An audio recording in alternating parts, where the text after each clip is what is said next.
Tooth एक को सिंधी में बोलते हैं दंद। देख रहे हैं हाँ, दंत में सूर आहे। इट मीन दांत में दर्द है। आई हैव टूथ एक। दंत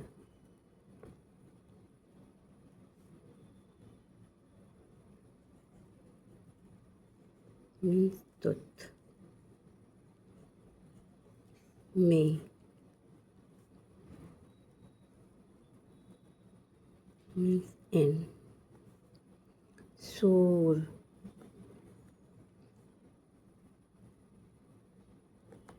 मीन्स पेन, आहे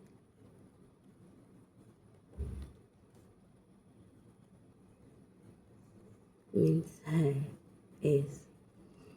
तो सेंटेंस बनेगा पेन इन द टूथ।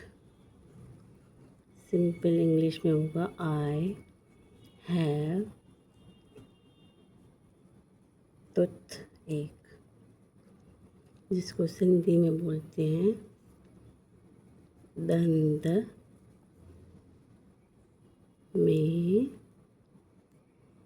सूर आहे।